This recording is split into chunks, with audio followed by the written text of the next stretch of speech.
We're really privileged to have Dr. Henry Kim giving our message this morning.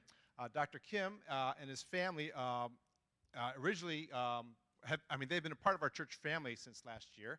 Dr. Kim came here from Korea when he was young, and his family settled in the Detroit area.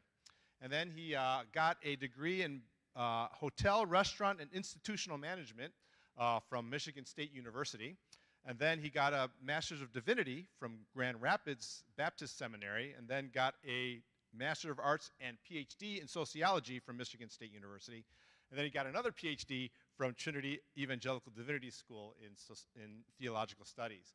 So we're really thankful for the education that God has given him that he can share with us. In the past, he served as a pastor, and he is currently a professor of sociology at Wheaton College. He's married to Hee-jung, who is here with us, as well as his daughter Gracie.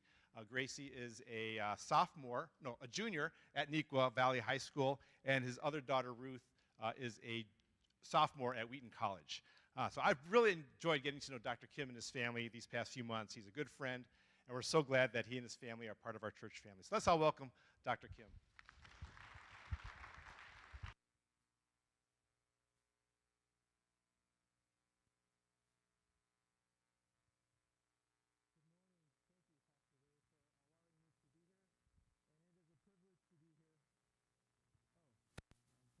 Turned it off. Okay, so I'm the world's greatest introvert you're never going to meet, and so I'm going to apologize as I say thank you for allowing me to be here. I have the spiritual gifts of offending you and making really bad jokes and just hurting your feelings. So from the beginning, thank you, and I'm sorry. So forgive me ahead of time for hurting your feelings. As Pastor Barry mentioned, we moved here around 2007, and one of my daily routines is to do a prayer walk. I'm highly introverted, and so every day I will do a prayer walk. And in one particular prayer walk, a man came right in front of me and started barking, "Who are you? Where are you from? What are you doing here? Why are you here?" And I'm thinking, what in the world is going on? This is very bizarre. And a few years later, I'm doing another prayer walk. And from the corner, this boy's yelling, "Konnichiwa! Konnichiwa!" I'm like, what? Is this why Jesus said pray in private and close the door? I'm not praying for these people anymore. He keeps yelling konnichiwa. And so as I'm walking by, I asked him, and I tried to enunciate my words so that even Helen Keller could understand. I said, "Why are you yelling konnichiwa?" And he panicked and he goes, "I'm so sorry, I thought you were Chinese." So I'm thinking, you ever meet a kid so bad you want to spank the parents in the face? I'm like, what is going on? So I'm trying to process this. Why is this first man so confrontational? And during my prayer walk this morning, I counted the houses again. It was literally 4 houses down from the house that we live in. Why was this boy who is trying to be very friendly, very iatrogenic, counterproductive? And what's going on with this place that we call Naperville? Some years ago, I wish I had read this earlier, but there's a book by James Lowen. It's called Sundown Towns. If you're not familiar with this concept, it's where the area was very hostile to people of color in general and black people in particular if you were found there when the sun literally goes down. And sometimes they would have the violence, it would escalate into what is called a spectacle lynching. Naperville is a sundown town.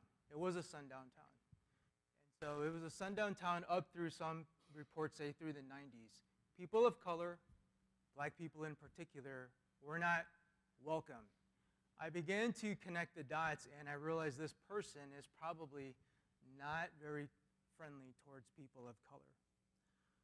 I internalized this initially, that there's something wrong with me. And one of the reasons why I love sociology is that in our discipline we teach, what if personal problems are structural ills?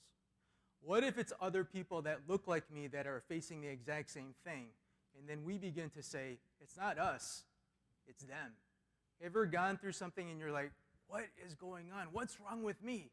You talk to someone else who looks like you or has social markers like you, and you realize, wow, it's not me. It's not an individual thing. It's a structural thing.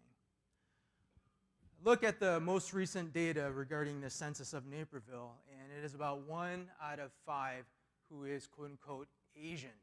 And this is a conflated term. As I'm working on a book, and I told Pastor Barry this morning, I have 100 pages of notes on just the Chinese inflows, single space of just the Chinese inflow. So even Asian is an amorphous topic. What about Chinese? Are you an ABC? Are you foreign-born? Are you an MKTCK from the Philippines, from Malaysia, from Vietnam? It is just so amorphous of what this means. And I began to realize this kid was conflating different subgroups and didn't understand what Asian meant. And that's why he was yelling this. I got a business degree as an undergraduate, and I remember we did this experiment. If I spoke only in Korean and I went to a Subway, this was the group project and I was a guinea pig, and I spoke only in Korean, would they treat me with respect? Would they give me the proper order? And would they give me the proper change? So I walked in there, and granted my Korean is really jacked up and I have a very Americanized accent, but this person didn't know. So I'm speaking in Korean trying to place the order, and he freezes. The metaphor, deer caught in headlights. And he runs to the back of the room. And I can hear him screaming, "Help me! Help me! Does anyone speak any Asian?" And I'm thinking, what is he thinking? Langdang, like, this dude comes up and I don't know what the performance is like. What is he hearing? Like, is Asian a language? I can laugh about these things, but these point to what we call microaggressions, misunderstandings or slights or insults that over time have heavy weight, call a racial tax. You face this enough times, it really begins to wear down. You don't want to explain. You don't want to talk to anyone. And I'm thinking, wow, as I'm looking at the data, and something that was very grievous, it was horrific to see how the first month of this year began. When I look at the immigrant inflows, and what was just so shocking was we had 2 instances of elderly men. It wasn't the male part that was shocking, because most of the shooters tend to be men. But it was that they were Asian elderly men shooting co-ethnics. That was just very disheartening. And with all of the injustices in the police system or in the criminal system, to see 5 black police officers take the life of another black man, that was so hard to see. And I'm thinking, what a way to start 2023. It was so grievous. I don't know if you know of the data points, but specifically for the Chinese, they're so bifurcated regarding education and income. And when we look at the 65-plus group for Chinese immigrants, they're disproportionately those in poverty.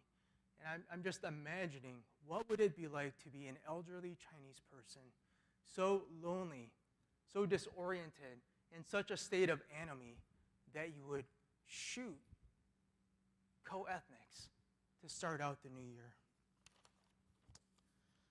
I'm not sure where you are regarding the state of mind or the pain. I used to think it was, if you're a Christian, you have no more pain. And I'm realizing this is a false dichotomy. I'm sure you've heard that joy is not the absence of pain or sorrow. Joy is the presence of the Lord. And as I continue to seek the scriptures, I'm realizing there are a lot of people in the scriptures who had the presence of God, but yet still had a lot of pain.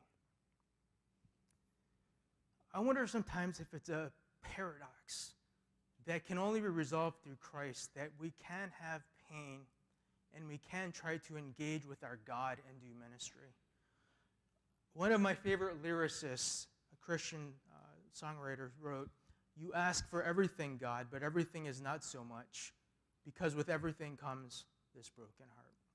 I'm reminded of Jesus' plea in Matthew 11:28, "Come to me, all who are weary and heavy laden, and I will give you rest." So if I were to ask you this morning, you don't have to write it down, but you could think, what are the 2 or 3 sources of pain in your life?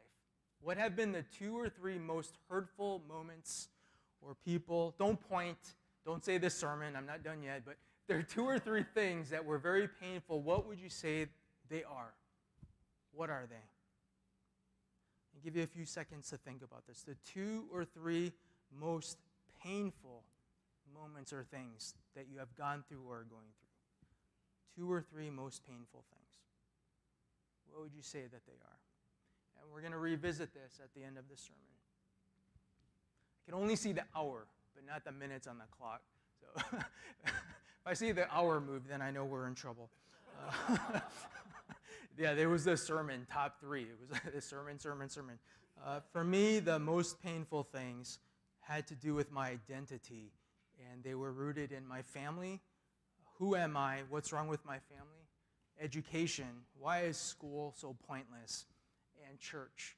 Why are there so many hypocrites who seem to practice culture or status more than following God? So for me, it was family, education, and church.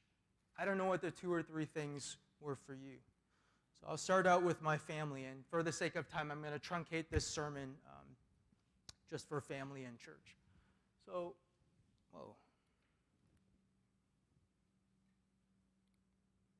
there we go. Okay, so on the outside, it looked like we were a normal Korean or Asian American family. My father worked full-time. My mother worked full-time in the home. But inside, there was a lot of anger, fighting, and screaming. Back then, they called it physical discipline. Today, I think they would call it physical beating, and you're going to jail. So I noticed that the contours have changed of what physical discipline entails. As I was growing up, I realized, man, my dad is stuck in the Korean War. So he was born in 1941, and he lived through the Korean War through his early years of childhood. And he would always talk about the Korean War and the unlimited opportunities that we now have in the United States. He said, we were so poor, we were so broke in Korea. Everything was about the war. And he was always saying, America is the greatest country, blah, blah, blah, blah, blah. So as a little kid, July 4th is coming around. I said, Dad, you're always saying America is so awesome. We should celebrate this country with fireworks. I don't know what it is about this country. They're very violent, but apparently they like to blow stuff up around July 4th. So if you want to prove how American you are and how much we love this country, we should get some fireworks. And I'll never forget this speech. He looks at me and goes, fireworks? No. When I was a boy, I found bullets. I took the bullets and I took the gunpowder and I made my own fireworks. Fireworks? No. No fireworks. I'm a little kid. I'm like, how do you respond? Dad, buy me some bullets. It didn't work. My mother was a perfectionist. So she was pre-Tiger Mom before Amy Chua even wrote the book. For my mom, it wasn't, you should try your best. It was, you should be the best. You must be number one. Everything was about being number one. I hated that we got the Korean newspaper, and every time someone scored a perfect score in the SAT, she would remind me of this kid that I never met, but if I do, I'm going to punch him in the face. Got an 800 on the SAT, and what is this? And so I don't do this. If you're writing notes, kids, don't write this down for your parents. But I used to salute my mother Nazi style and call her Mussolini, Hitler, mother in Korean. She made me read Aesop's Fable, and she regretted that because I called her Mother Crab for I don't know how many years. If you've read that fable. But I internalized the pain from my family so much that I responded with anger. The anger that I received from my parents, I reciprocated to everybody else. I was violent, and starting at the age of 12, I was probably way out of control with respect to drinking and smoking pot. So my father quit drinking after he became a Christian, but he never got rid of the liquor cabinet. I began to deplete the liquor cabinet and fill it with water, and he never knew what was going on. Before school, at school, after school, I was high. I had no idea what was going on for about 12 to 18 years. I actually Googled this to make sure that it was actually, it was so long ago since I drank this, but there was something called 151 Bacardi. They don't make it anymore. And I was surprised at it because it's flammable. But this is the stuff that I try to drink to numb my pain. I was so out of whack. And my algorithm was, if I hurt myself enough and I'm irreparable, then maybe my parents would leave me alone. So that was my thinking process. And it got so bad with my mother, I stopped speaking to her for a few years. Some point in high school, through my first year of college, my mother was dead to me. And what made this more horrific was after she became a Christian, she gave her life to God, and for whatever reason, her health just went out the window. She was bedridden. And as I get older, it's more painful to think what I did. But on Mother's Day, birthday, Christmas, there was no card, there was nothing. And my father threatened me, my sister begged, my father pleaded, and I said, how can you talk to somebody who's dead? My mom is dead. I have no mother. I will never speak to her.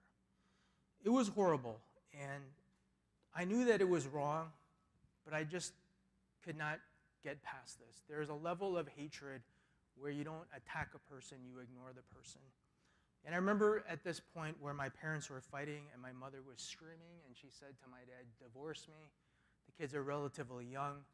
Find a new wife who can take care of you and the family, and hit the reset. You would think, hearing this as a kid, that would break your heart and you would start speaking to your mom. I was gone. I was at the point where it just didn't matter. I think part of it, can you just advance the next one? It's not working up here for some reason. It was education. My parents kept saying this, especially my dad, he kept saying, habada, habada, habada, in triplets. Does any kid guess what he was trying to say? Anyone? Say that again? Oh, hurry. That's what maybe that's a good guess. I had no idea what he was saying, and he started saying this when I was like 3, 4, 5, when we lived in New York and East Coast. He was saying Harvard, had a thick accent, and wanted me to go to Harvard so much he was speaking this in triplets. Maybe it was pre-Christian, father, son, spirit, I don't know, but he kept saying, habada, habada, habada, habada, habada. I was like, what is this triplet of? He said, you need to go to Harvard. I was like, what is this Harvard that you speak of? I'm like 4 or 5 years old. They're always pushing me to study, and I hated school. School morphed from a place.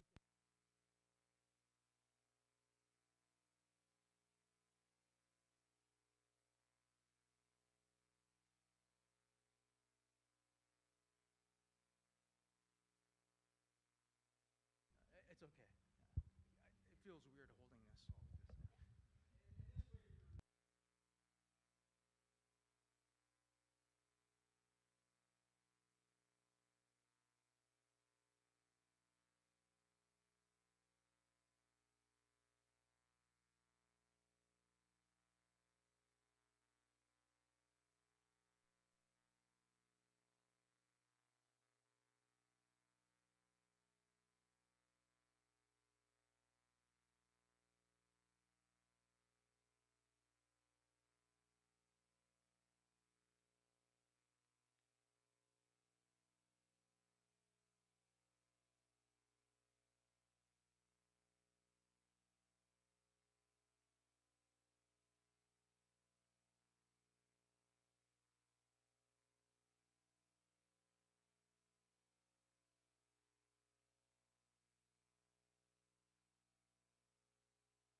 Okay.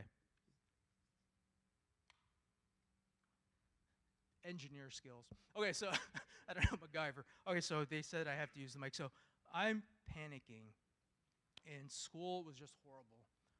My father said, if you don't go to college right now, I'm going to kill you and kill the money tree, and you're never going to get a penny if you ever decide to go to school. That was the only reason I went to college right out of high school. And it took 6 years to get an undergraduate degree because I was always failing classes. I had no idea what I was doing in college. It wasn't until I started reading the scriptures, especially the passage that we read this morning, that my life changed. Because I began to realize, why would I go through this? What's the point without a higher purpose? Even this doesn't work. This is a sign that I'm never coming back. Okay. So we read the passage this morning, 2 Corinthians 1, 3 through 4. And we're told that God is the Father of mercies. In the Jewish context, this means the originator, the source. This is why Jesus said in John that the devil is the father of lies, the originator, the source. So the Jewish context knew what is the origin. God is the origin, the source of mercies.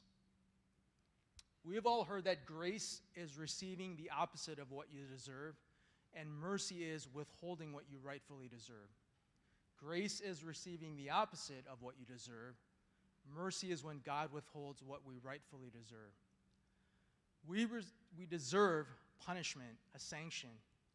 The word in the Greek can also be nuanced as pity, compassion. When we deserve a smack in the face, God says, I have pity, I have compassion. And in some scholarship, it's also nuanced as encouragement. I think mercy encompasses all of this. We rightfully deserve a smackdown.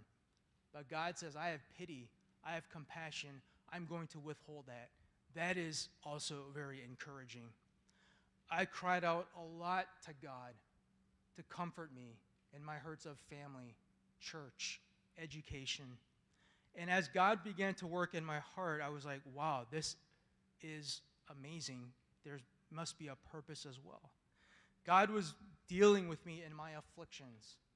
From the Greek, this means from an external state, someone is oppressing you externally, or from an internal mental state. So it can be external or internal. It also can be bifurcated based on a unit of analysis. Are you going through this individually or collectively? Some scholars use this word with respect to the church at the end times, when the church is persecuted. So, this affliction, individual, collective, internal, external. It can be me, it can be you, it can be us. But God promises He's going to provide His comfort in any and all of our affliction. And verse 4 brings closure. Why? So that we, with the comfort that we receive, can comfort others.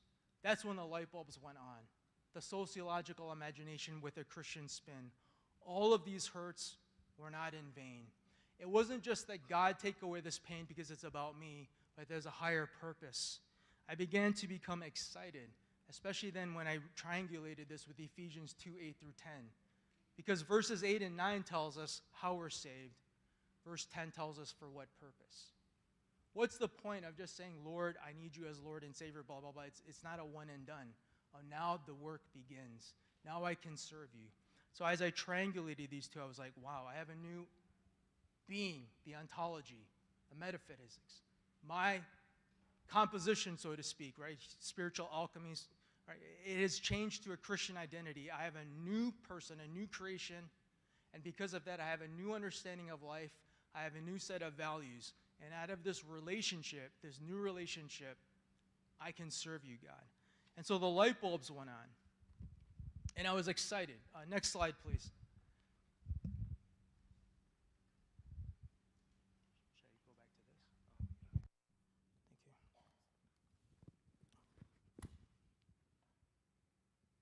Oh, thank you. I got excited, and I began to envision that God would use me, an extreme introvert, one who struggles at times speaking in public, many times speaking in public, one who stutters, that, Lord, you're healing me for a purpose.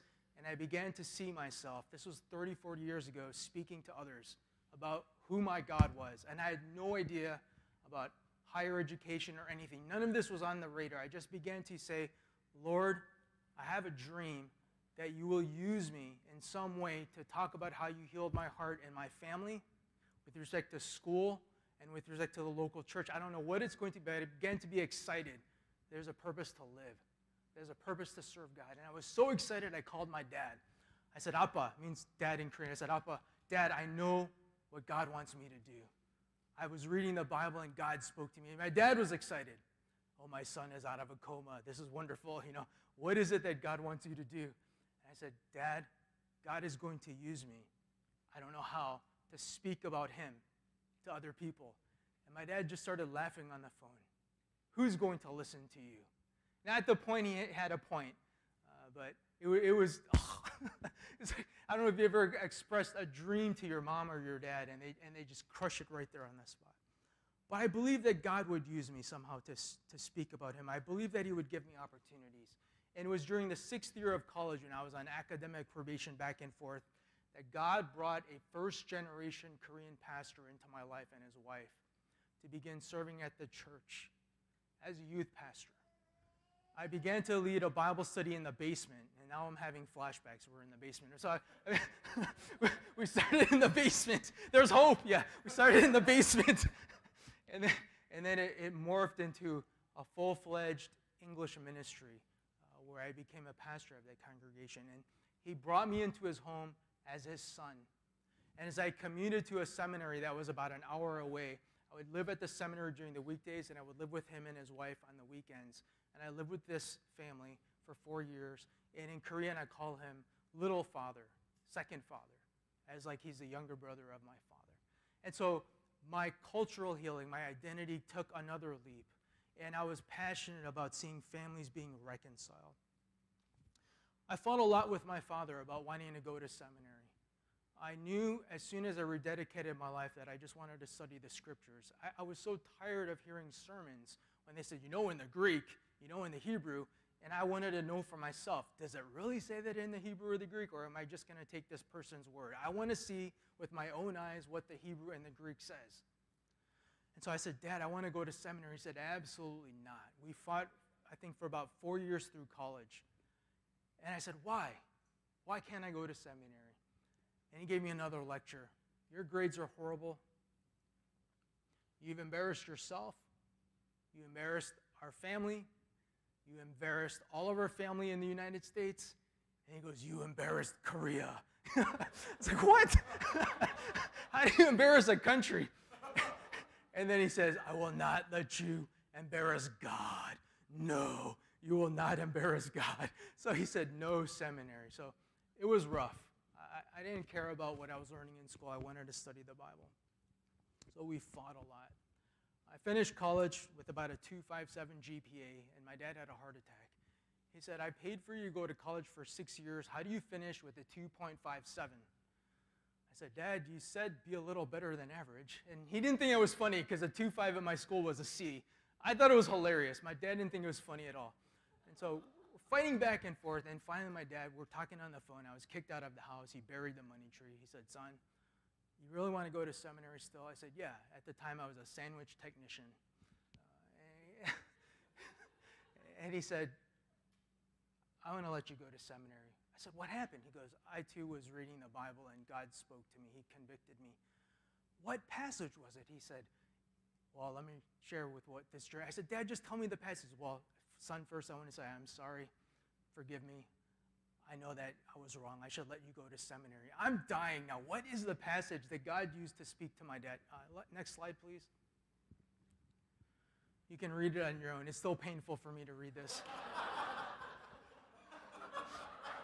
He read this to me over the phone as if to encourage me. And then as if I'm a complete moron, he begins to explain bit by bit why God's going to use me. And I'm just taking this on the chin.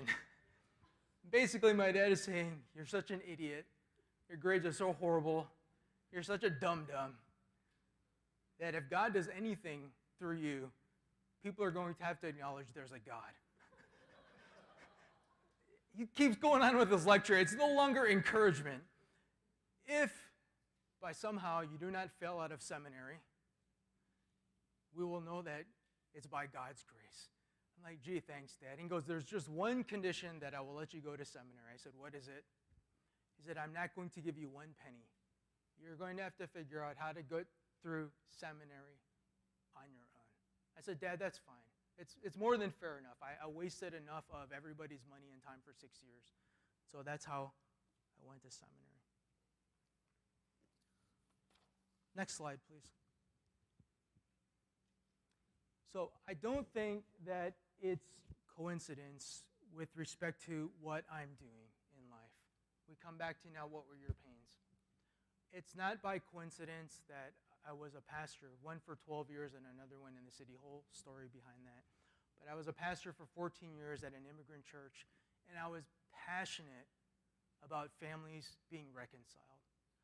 I noticed so many of the first and second, because I'm a second generation, I noticed so many families were just like mine, that they had so many barriers. And on the outside, it looked like, oh, everything's nice in the suburbs, affluent, blah, blah, blah. But I knew, because I had friends. And now as a sociologist, I have the empirical data. I knew that there were a lot of things that were wrong. And that drove me. Before parents would pass away, can there be an attempt for reconciliation? I felt like it was a time bomb that was ticking. And at one of the funerals that I had to go through with one of our family friends, I saw with my own eyes what happens when a parent passes away and reconciliation does not take place. It was one of the most horrible funerals that I have been a part of, especially between the father and the son.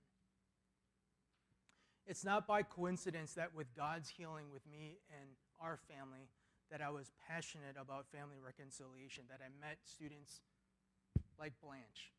She is a white female from the South who grew up in a very racialized context and was passionate about justice, particularly about racial fairness. And as we began to talk and she was involved with student groups, I said, Blanche, I really appreciate your heart and intent, but there seems to be a little bit of bitterness and some jadedness regarding your own family. May I ask how things are with your family? She said, Dr. Kim, they're really bad. After my father passed away with me and my mom and my sister, it got really horrific. I said, Blanche, with everything that you're doing with respect to the ministry and the outside and trying to impact society, would you make amends with your mother first and with your family members? Would you try to make it right? Because I think the Christian algorithm is you, family, then church and society, inside out, the different units of analysis. She said, okay. So we met very regularly in office hours over lunch. Fast forward, senior bruncheon. I meet her mother, and she says, are you Dr. Kim? I was like, depends what you're asking. She said, you're Dr. Kim? I said, yes. She said, I want to thank you for meeting with my daughter Blanche regularly. She said, after my husband died of cancer, things just went out the window. She said, I also am a cancer survivor. And she said, at any moment, I don't know if I'll go into a relapse. And at this point, the mom has tears in her eyes. She said, after my husband passed away and our family went so out of whack, me and Blanche and her sister, it was so horrible in the house. She said, I want to thank you for whatever it is that you said. And I kept saying it's all about God and pointing to this verse. She said, we're reconciled.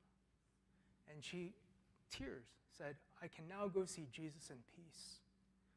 There's nothing that could amount to the joy of seeing that moment of family reconciliation, to see a parent say, I'm ready to now, I have closure to go see my Lord.